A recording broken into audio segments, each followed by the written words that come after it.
Assalamualaikum warahmatullahi wabarakatuh. Perkenalkan, nama saya Ulwiyah, NIM belakang 097 dari kelas Agribisnis C. Di sini saya memilih 3 komoditas. Yang pertama, komoditas jagung yang ada di Tuban, komoditas padi yang ada di daerah Malaysia, dan yang terakhir komoditas garam di Pulau Madura. Nah, di sini saya memenuhi untuk ujian tengah semester mata kuliah agribisnis pangan dan non-pangan. Dan saya mendapatkan berbagai berita yang saya baca sesuai komoditas yang saya cari. Nah, di sini saya akan menjelaskan di bagian komoditas jagung di daerah Tuban. Nah, sebelumnya saya jelaskan di bagian pada tahun 2015 di Kabupaten Tuban, khususnya daerah Kecamatan Montong, teman-teman. Nah, di sana itu memiliki suatu produksi jagung dengan total 506.966 ton. Nah, di mana sehingga komoditas di sana itu pangan ternaknya itu di Kabupaten Tuban bisa dipenuhi sendiri. Nah, untuk yang saya dapat isu-isu permasalahan yang ada di yang ada di Tuban komoditas jagung ini. Yang pertama, untuk harga jagungnya itu di tingkat saat ini petani anjlok atau bisa dibilang menurun ya, teman-teman. Kedua, masalah inputnya hingga agro pendukungnya seperti peningkatan kapasitas, kelembagaan petani, ya, keberadaan pasar, terus pemanfaatan kelembagaan dan lain sebagainya. Nah, seharusnya untuk dari bupati di Kabupaten Tuban ya, teman-teman, atau dari pihak pemerintah, seharusnya kebijakan yang dilakukan itu ada P3 BTP berbasis korporasi. Yang kedua, seperti itu. Untuk saat ini Tubernova di tahun 2021 ini ya. Nah, terus ada juga di Undang-Undang Nomor 41 tahun 2015 yang selanjutnya itu dibuat nomor 2 dibuat solusinya sebagaimana seperti itu, teman-teman. Nah, untuk menurut saya solusinya itu untuk isu-isu itu melakukan pemanfaatan sistem resi gudang. Ya, seperti itu. Mungkin pengetahuan yang saya ketahui di daerah Tuban untuk komoditas jagung seperti itu. Selanjutnya, komoditas padi di daerah Malaysia.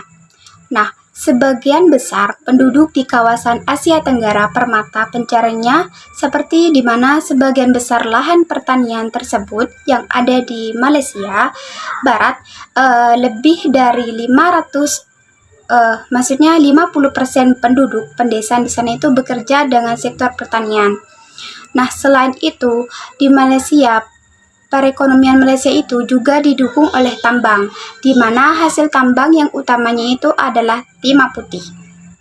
Nah, sedangkan hasil tambang lainnya yaitu bauksit, besi, minyak, dan gas bumi, serta batu bara. Nah, di Malaysia juga telah mengembangkan sektor industri, di mana devisa terbesar Malaysia diperoleh dari industri pengolahan karet dan serta juga minyak sekitar 47,8%, dan sisanya itu dihasilkan oleh sektor jasa dan pariwisata. Nah, selain itu, hasil pertanian utama di Malaysia adalah padi. Selain padi, ada juga kelapa sawit, kelapa karet, lada hitam, dan lain sebagainya. Nah, untuk yang saya dapat permasalahan yang di sana, yang pertama itu ketidakstabilan harga, di mana penawaran dan permintaan tidak ajal, maka naik turun harga senantiasa itu berlaku.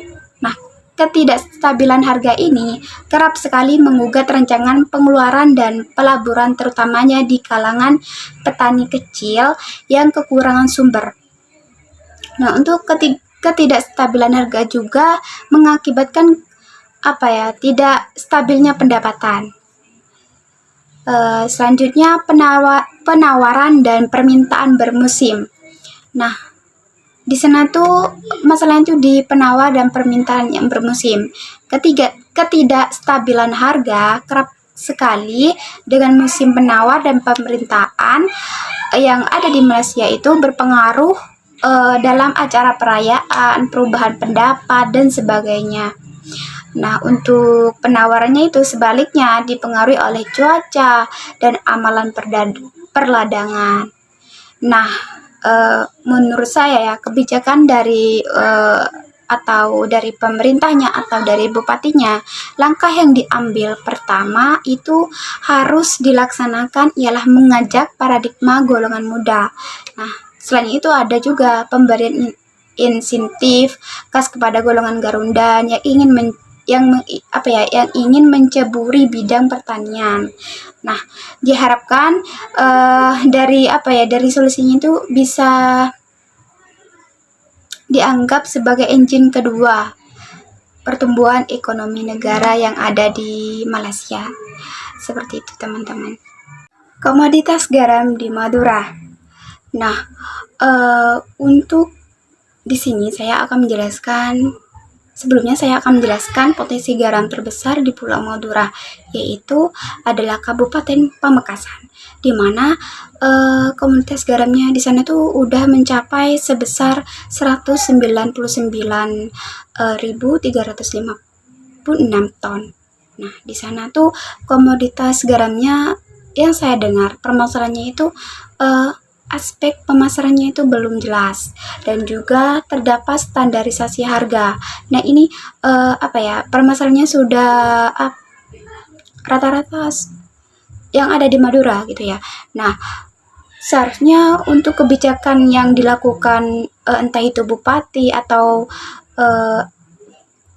pemerintah gitu ya, melakukan sebuah penugasan PT Garam yang terus ada peteksi garam tahun di saat ini 2021. Nah, serunya melakukan peningkatan produktivitas garam. Sebelumnya kan sudah melakukan di tahun yang kemarin 2017. Nah, untuk solusinya menurut saya dari permasalahan itu seharusnya para petani garam lebih meningkatkan faktor produktivitasnya dengan cara mengupayakan faktor-faktor produksi secara maksimal. Nah, contohnya seperti pemanfaatan sumber daya alam. Nah, seperti itu. Mungkin yang saya ketahui berbagai isu di komoditas garam di Madura, di Pulau Madura seperti itu.